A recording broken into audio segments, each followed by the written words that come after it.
Hello everyone, welcome to How to Solver. Today in this video, I'm gonna show you how to disable system protection in your laptop.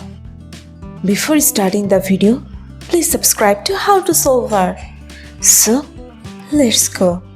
For this, you have to go to your search bar and search for Restore Point.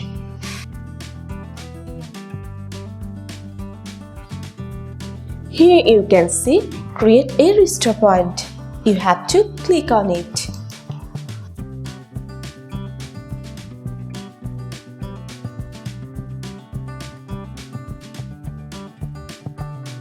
Now go to your C drive. Click on it. And now click on Configuration.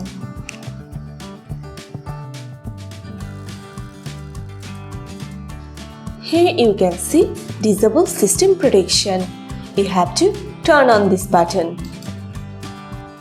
and click on Apply, then Yes and OK.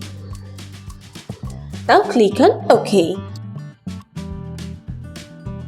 So this is how you can disable system protection in your laptop. So guys, that's it. You can do this. I think this video is very helpful to you. If it was, then give a thumbs up and hit the subscribe button. And thanks for watching.